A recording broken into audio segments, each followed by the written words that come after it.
Welcome, final year ECED students. Okay, so you're diving headfirst into Unit 1 of Information Theory and Coding. And today, we're going to explore the absolute foundation of it all, source coding. Think of source coding as, well, the ultimate art of squeezing data.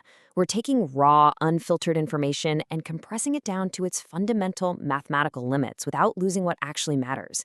It's literally how we architect the modern digital age. So let's jump right into this explainer. We're kicking things off with a brilliant quote from Einstein that's right at the start of your textbook. Not everything that can be counted counts, and not everything that counts can be counted. This perfectly frames a massive conceptual leap we have to make right now.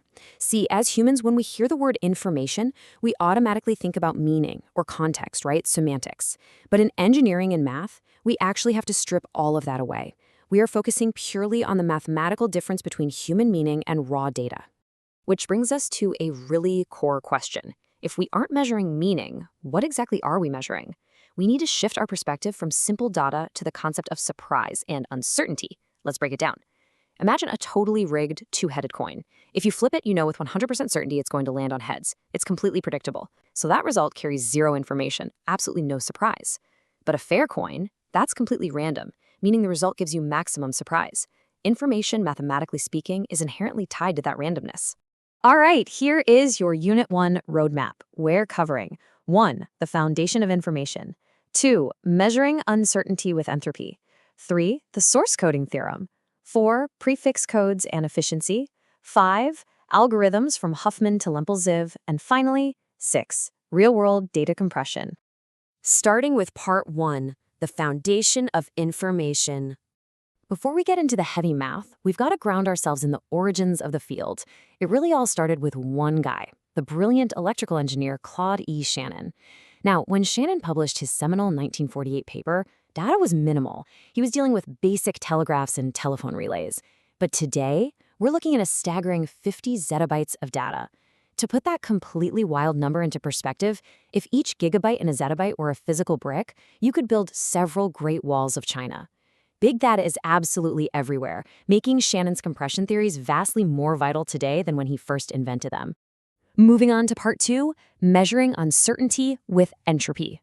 So, the crucial point here is figuring out exactly how to measure the randomness of a source.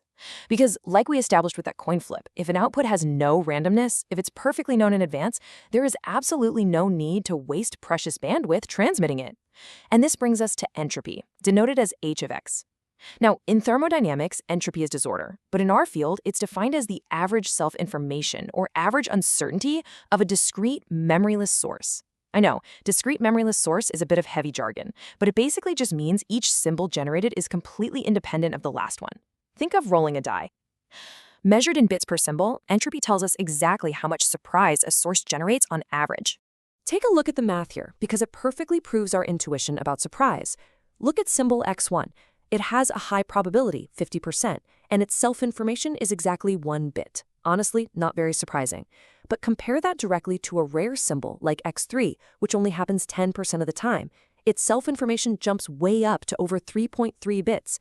It's super simple. A highly probable symbol carries way less information than a rare symbol. Entropy is just the weighted average of all these self-information values across your entire source. Let's hit Part 3, the source coding theorem.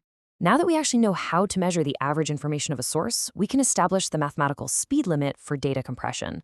This is Shannon's source coding theorem. It dictates that the average number of bits per simple, what we call R bar, must be at least equal to the entropy, h of x. This is the ultimate baseline, the holy grail for compression engineers. You simply cannot compress data into fewer bits than its entropy without losing information.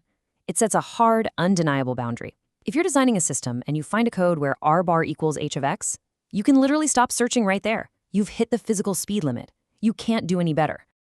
Okay, Part 4, prefix codes and efficiency.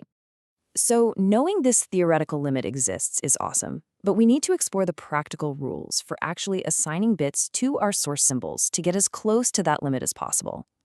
Think about the English alphabet for a second.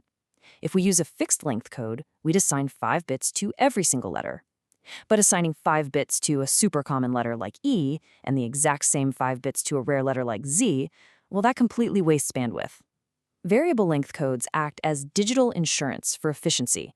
We give short bit strings to the common symbols and long bit strings to the rare ones. This drastically lowers our overall average bit rate, R bar. But variable length codes introduce a really tricky U problem. How does the receiver know where one code word ends and the next one begins?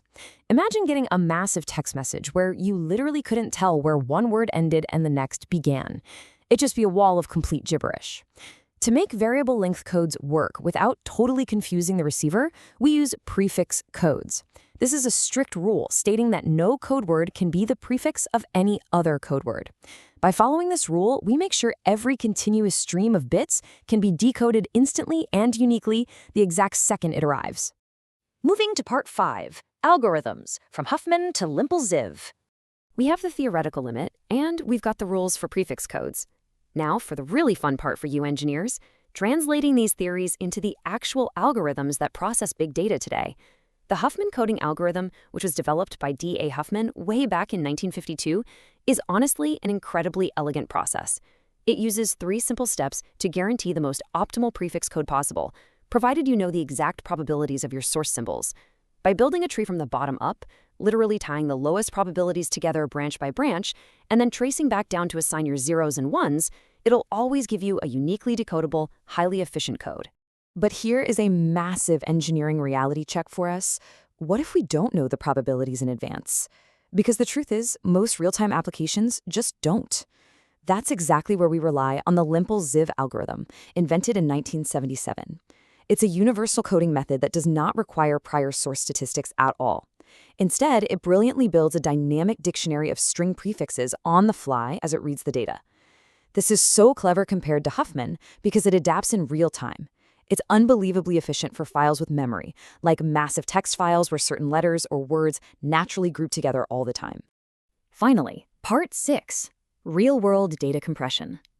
Let's wrap up by looking at how these concepts are the invisible engines behind the tools you use every single day. You might not realize it, but source coding is absolutely everywhere. I honestly had no idea before diving into this that a modified version of Limple-Ziv, called LZW, is the literal heart of the GIF formats you send in your group chats. Run length encoding, which just counts strings of repeating characters, powers fax machines and TIFF images. The JPEG standards on your smartphone cameras, they rely heavily on entropy coding for image compression, and even military and mobile communications use parametric source coding for low bitrate speech. Source coding is quite literally what makes our modern digital communication viable. As we close out this explainer for Unit 1, I want to leave you with a really provocative thought to ponder.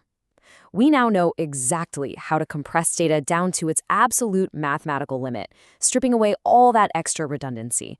But what happens when the channel we send it through, like a wireless network or a satellite link, is inherently noisy? Think about it. If we've removed all the redundancy to compress the data perfectly, a single flipped bit from random static could completely ruin the entire message. So how do we protect this beautifully compressed information from the chaos of a noisy channel? Keep that in the back of your mind before you head into your next class, because you'll definitely be diving into channel capacity and error control coding very soon. Catch you next time.